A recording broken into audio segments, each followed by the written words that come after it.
Parents भी थोड़े nervous हो गए थे। उनका वो नहीं था ना कि बिलीव कि ये सही है क्या, ट्रस्ट नहीं था एक।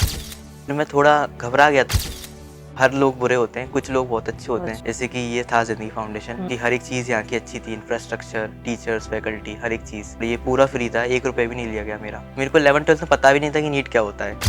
फर्स्ट ड्रॉप लिया, मेरा पूरा सिलेक्शन नहीं हो पाया था, कुछ मार्क्स से मैं रह गया था। तो फिर मेरा पूरा होप टूट गया था।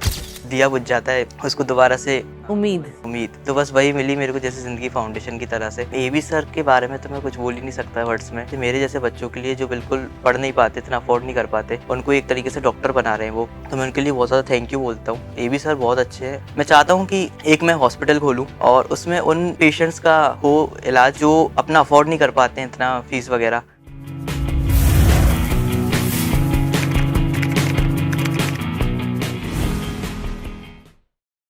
हेलो दोस्तों, आज हमारे साथ है जिंदगी फाउंडेशन के एक ऐसे स्कॉलर स्टूडेंट जिन्होंने अपना सफर गांव से शहर तक कई कठिनाइयों को पार करके तय किया है। कहा जाता है असली हिम्मत वो है जो हार नहीं मानती, और आज हम उनके साथ हैं जिनके इरादे ने उन्हें जिंदगी फाउंडेशन तक पहुंचाया है। जी हाँ दोस्तों, आज हमारे साथ है none other than Piyush Rathore.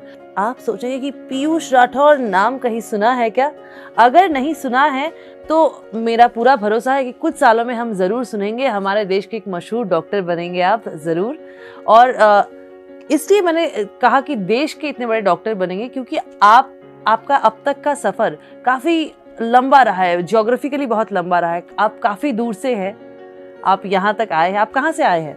मैं मध्य प्रदेश से हूँ, एमपी से। एमपी की एक सिटी है गुना, जहाँ से मैं बिलोंग करता हूँ। ओके। तो मैं वहीं से बिलोंग करता हूँ। और यहाँ पे जब मैं उड़ीसा आया था तो बहुत ही अलग था। जब मैं देखा कि ज़िंदगी फाउंडेशन के बारे में, जब मैं सुना था। कैसे पता चला आपको जिंदगी फाउंडेशन के बारे में? मैंने न्यूज़पेपर पे ऐड देखा था। ओके। मैंने नहीं देखा था, मेरे पापा एक सुबह के टाइम पे चाय पीते वक्त वो न्यूज़पेपर हमेशा पढ़ते हैं। तो वो उन्होंने देखा कि कुछ नीट का है, तो उन्हें इतना ज़्यादा समझ नहीं आया। तो उन्होंने बताया मेरे को कि एक बार देख ये क्या है। तो मैंने बोला कि ये स्कॉलरशिप वगैरह का है, कुछ उड़ीसा साइड होता है, तो अपन को उससे कुछ नहीं करना। और फिर पापा ने बोला कि एक बार ट्राई करके देख, क्या पता कुछ हो जाए अच्छा। तो फिर मैंने सोचा ठीक है, ट्राई करके देखता हूँ मैं। तो मैंने मैम से बात की थी, मैंने कॉल किया, उन्होंने बोला कि एक टेस्ट होगा आपका, स्कॉलरशिप टेस्ट, उसके बेसिस पे आपको लिया जाएगा अगर उसमें आपके अच्छे मार्क्स आएंगे तो मैंने बोला ठीक है मैम। फिर मैंने वो टेस्ट दिया। तो वो टेस्ट होने के बाद मेरे नीट के मार्क्स पूछे गए और उसके बाद उन्होंने बोला कि मेरा सिलेक्शन हो चुका है। तो फिर मैं थोड़ा घबरा गया था क्योंकि कभी मैं इतनी दूर गया नहीं हूँ घर से, ऑल्दो मैं कभी अपने सिटी से ही बाहर नहीं गया हूँ। अच्छा। हाँ, जैसे कि कभी स्टे करने के लिए ज़्यादा। तो जब मेरे को पता चला कि उन्हें मतलब कि वो उड़ीसा ही बुला रहे हैं मेरे को 1 साल पढ़ने के लिए, तो मेरे पेरेंट्स भी थोड़े नर्वस हो गए थे कि उन्होंने बोला कि इतनी जल्दी नहीं भेज सकते, बच्चा है अभी, एकदम से नहीं भेज सकते। कि कोई एक वो उनका वो नहीं था ना कि बिलीव कि ये सही है क्या, ट्रस्ट नहीं था एक तरीके का। क्योंकि बस न्यूज़पेपर पे ऐड देखने से इतना विश्वास नहीं होता है। लेकिन जब कॉल वगैरह किया और अच्छे से बात की मैम से, फिर एक बार देखने के लिए आए, तो पूरा विश्वास हो गया था। फिर उसके बाद पता चला कि ज़िंदगी फाउंडेशन तो ऐसा नहीं होता है कि हम हर लोग बुरे होते हैं, कुछ लोग बहुत अच्छे होते हैं। जैसे कि ये था ज़िंदगी फाउंडेशन। तो जब मैं आया तो मुझे बहुत अच्छा लगा क्योंकि हर एक चीज़ यहाँ की अच्छी थी, इंफ्रास्ट्रक्चर, टीचर्स, फैकल्टी, हर एक चीज़। और ये पूरा फ्री था, 1 रुपये भी नहीं लिया गया मेरा, किसी का भी, ना मेस का, ना रहने का, कुछ भी नहीं। ओके। अच्छा, मुझे ये बताइए कि जिंदगी फाउंडेशन में आपने कहा कि आपने स्कॉलरशिप टेस्ट दिया था, आपने एग्जाम दिया था, उसमें आप सिलेक्टेड हुए। Definitely other criterias are also there, like you have to be really in need of this scholarship. तो मुझे ये बताइए कि प्रिपरेशन में आपने क्या प्रिपेयर किया, कितने दिन लगाए अपनी प्रिपरेशन करने में? मेरी प्रिपरेशन का बड़ा ही अच्छा स्टोरी है। एक क्लास 11-12th में मैं इतना ज़्यादा जानता नहीं था क्योंकि इतना फ़ोन वगैरह भी नहीं चलाते थे और टीचर्स भी इतने ज़्यादा, हमारे स्कूल इतना अच्छा नहीं था जिसमें टीचर्स इतने अच्छे से बताएं हमको। बट नीट के बारे में मेरे को क्लास 12th में पता चला था जब बोर्ड्स आने वाले थे। अच्छा। कि मेरे को 11-12th में पता भी नहीं था कि नीट क्या होता है। बस मैं ऐसे ही प्रिपेयर कर रहा था, ऐसे ही पढ़ रहा था 11-12th में। और तभी लॉकडाउन का भी टाइम था, तो तभी मेरे को पता चला। तो फिर मैं देखा कि नीट भी होता है एक कॉम्पिटिटिव एग्ज़ाम, जिससे MBBS वगैरह होता है। तो उसी के लिए फिर मैंने स्टार्ट करी प्रिपरेशन। फर्स्ट ड्रॉप मैंने जब लिया तो मैंने देखा कि मेरे पास कोई सोर्स नहीं था वहाँ पे। तब लॉकडाउन में ज़्यादा कोई ऑनलाइन भी नहीं था और ऑफलाइन में जा नहीं सकता था। तो ऐसे ही मैंने ऑफलाइन के लिए ना मेरे पेरेंट्स भी इतना अफोर्ड नहीं कर पा रहे थे, तो इसकी वजह से फिर मैंने घर पे प्रिपेयर किया, फर्स्ट ड्रॉप लिया। फिर मैंने सोचा कि मेरा फर्स्ट ड्रॉप में नहीं हो पाया था, फिर मैंने सोचा कि मैं शायद सेकंड ड्रॉप में एक बार और ट्राई कर सकता हूँ और इस बार हो सकता है मेरा। तो जब मेरा हुआ, मतलब कि पूरा सिलेक्शन नहीं हो पाया था, कुछ मार्क्स से मैं रह गया था, तो फिर मेरा पूरा होप टूट गया था। फिर मैंने सोचा कि अब नहीं कर सकता मैं, वैसे भी मैंने 2 ईयर वेस्ट कर दिए अपने, तो फिर मैं इस बार आयुर्वेदिक लेने वाला था, पूरा मेरा प्लान था। और तब मेरे को जिंदगी फाउंडेशन का पता चला, तो एक तरीके से वो नहीं होता जैसे कि दिया बुझ जाता है, उसको दोबारा से जलाते हैं उम्मीद। तो बस वही मिली मेरे को, जैसे जिंदगी फाउंडेशन की तरह से। और जब मेरे को पता चला जिंदगी फाउंडेशन के बारे में, तो मैंने 1 साल और अपना देने को दिया, और फिर मेरे को यहाँ पे पता चला कि शायद मेरा लाइफ का सबसे बेस्ट रीज़न यही था कि मैं जिंदगी फाउंडेशन में आया। पीयूष हर एंगल से एबी सिंह सर के एकदम प्रकृत छात्र है, क्योंकि वो भी इतने ही इंस्पायरिंग है जितने एबी सर है। तो ये बताइए कि एबी सिंह सर इतने सारे सेमिनार्स करते हैं या उनके लेक्चर्स भी हम सुनते हैं, उनकी कहानी भी आपकी तरह ही है, एक स्ट्रगल से शुरू होकर कामयाबी तक की, जबकि आप कामयाब होने वाले हैं। तो कितना इंस्पायर करता है? मैम एबी सर के बारे में तो मैं कुछ बोल ही नहीं सकता वर्ड्स में, वो तो बहुत ही बड़े पर्सन है।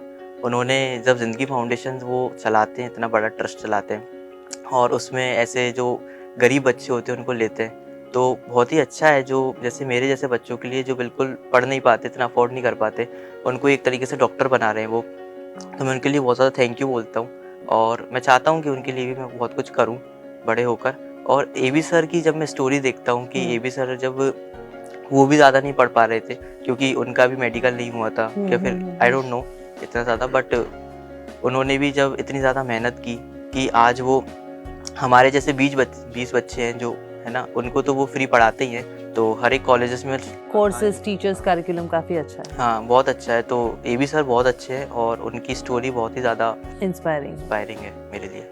मुझे ये बताइए कि आप बच्चे हमेशा पढ़ते ही रहते हैं, आप लोग यहाँ कितने घंटे पढ़े? What is your daily activity? सुबह से लेके कैसे आगे बढ़ते हैं? मेरी एक आइडियल एक्टिविटी नहीं है, मैं कभी भी पढ़ लेता हूँ, कभी भी सो जाता हूँ। तो वैसे लेकिन ऐसा रहता है कि क्लासेस होती हैं सुबह 2 बजे तक, फिर उसके बाद सेल्फ स्टडी करते हैं हम, क्योंकि क्लासेस के बाद ही मैं पढ़ता हूँ, क्योंकि तभी मेरा अच्छा माइंड रहता है। फिर मैं 3 से पढ़ता हूँ अच्छा खासा 2-3 घंटे, फिर उसके बाद मैं कभी सो जाता हूँ या फिर कभी कुछ बैडमिंटन वगैरह खेल लेता हूँ, और फिर रात के फ़ोन वगैरह मिलता है, थोड़ा बहुत फ़ोन देखते हैं, फिर उसके बाद 2 घंटे में पढ़ता हूँ रात के। तो अराउंड मैं दिन में 5-6 घंटे पढ़ लेता हूँ बस। सो ओवरऑल एक ग्रोथ हो रहा है, आप ये हाँ, खेल कूद में भी लगे हुए हैं, आप पढ़ भी रहे हैं, आप रेस्ट भी ले रहे हैं, लेकिन सोशल मीडिया बिल्कुल नहीं है। नहीं मैम, सोशल मीडिया है फ़ोन मिलता है तो थोड़ा बहुत चलाते हैं सोशल मीडिया पे, हाँ, बट मैं सोशल मीडिया पे एक्टिव नहीं हूँ ज़्यादा, क्योंकि वो ज़्यादा मेरे को सही नहीं लगता, टॉक्सिक लगता है इसलिए। आजकल के बच्चे भी इतनी जल्दी बड़े हो रहे हैं, विच इज़ वेरी ट्रू, कि एक वक्त है जब आपको टाइम मिलेगा सोशल मीडिया करने का, बट ये वक्त है कि आप पढ़ाई पे जी ध्यान मैम, दें। इसलिए मैं नहीं करता हूँ। तो मुझे ये बताइए कि जिंदगी फाउंडेशन का जो सबसे अच्छा लगता है वो ये है कि आप लोग जो इतने स्टूडेंट्स हैं अलग अलग देश के क्षेत्रों से आए हैं, ऐसा नहीं कि सिर्फ उड़ीसा से हैं। तो जब आप जॉब फील्ड में भी जाएंगे, जॉब में जाएंगे, तब भी आपको अलग अलग क्षेत्र से लोग मिलेंगे, सबके साथ मिल बांट के रहना कैसा लगता है? How is this cosmopolitan environment inspiring you? ये है ना, वो एक तरीके से सभी चीज़ों का एक्सपोजर मिल गया मेरे को, सारी लैंग्वेजेस का, उड़ीसा का भी और तेलंगाना है वहाँ के, तो बहुत सारे लोग हैं यहाँ पे। और यहाँ से जैसे कि मैं वहाँ पे एमपी में रहता था, तो बस एक ही टाइप के पीपल से इंटरेक्ट करता था, लेकिन यहाँ पे हर एक कोई है, तो बहुत अच्छा लगता है। व्यू जो है वो ब्रॉड हो रहा है और सभी हेल्पफुल है, कोई भी ऐसा नहीं है कि जो अच्छा नहीं है, सब कुछ अच्छे हैं, सब लोग अच्छे हैं। तो यहाँ पे आके तो बहुत अच्छा लग रहा है मेरे को, सारे फ्रेंड्स वगैरह अच्छे हैं और बहुत सारे फ्रेंड्स बन भी चुके हैं मेरे। तो आप अपने घर से इतना दूर है, घर को मिस नहीं करते? You don't feel homesick at times? करते हैं, बहुत ज़्यादा करते हैं स्टार्टिंग में तो बहुत ज़्यादा ही करता था, बट अब धीरे धीरे थोड़ी आदत सी हो गई है। और लेकिन अभी भी करता हूँ मैं, अगर मैं कभी कॉल नहीं करता तो मेरे पापा का हमेशा कॉल करते हैं मेरे को पर डे, अगर मैं नहीं कर पाता हूँ तो उनको कॉल तो करता हूँ मैं बस घर पे। अब मम्मी पापा से किससे ज़्यादा दोस्ती है? पहले मम्मी से थी, अब पापा से हो गई अभी बेटा बड़ा हो रहा है हाँ। तो पापा को आप क्या कहना चाहेंगे? पापा का सपना पूरा करे, मम्मी पापा दोनों का सपना पूरा करे, क्या कहना चाहेंगे? पापा को थैंक यू बोलना चाहूँगा कि पापा ने डिसीजन लिया था मेरे इधर आने का। मैंने बोला कि हो तो गया सिलेक्शन, अब आप बताइए कि मैं जाऊँ कि नहीं जाऊँ, क्योंकि उन्हें बहुत डर था कि मैं इतनी दूर जाऊँगा। तो पापा ने सोचा, अपने दिल पे हाथ रख के बोला कि तू चला जा, कि एक बारी 1 साल की बात है, फिर अपनी पूरी लाइफ सेट हो जाएगी। तो उन्होंने बोला कि जा, तो मैं पापा को थैंक यू बोलूँगा कि इधर आने के लिए उन्होंने मेरे को भेजा, और उन्हीं के स्ट्रगल्स की वजह से मैं इधर हूँ। तो बहुत-बहुत थैंक यू पापा के लिए।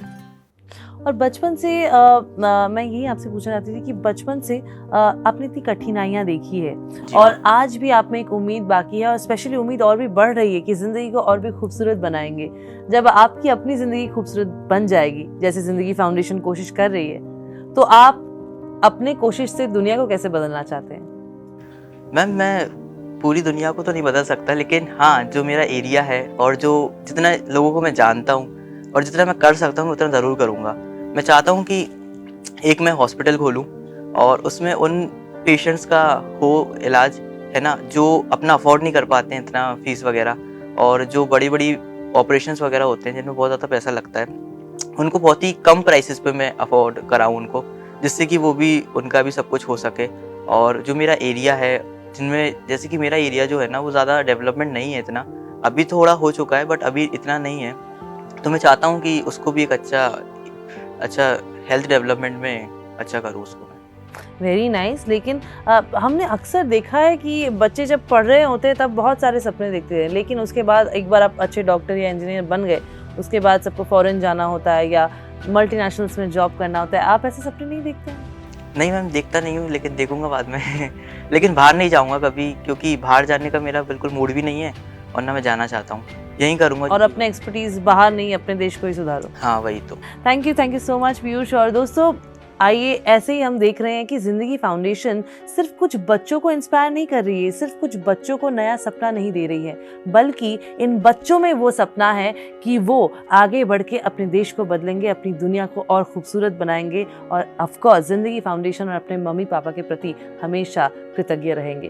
तो दोस्तों, आइए आगे बढ़ते हैं और इनसे बहुत सारा इंस्पिरेशन लेते हैं। और पीयूष को हमारी तरफ से बहुत बहुत सारी बधाइयाँ। आप आगे जाके और भी अच्छे रिजल्ट्स करें और देश को बदले। डेफिनेटली। Thank you.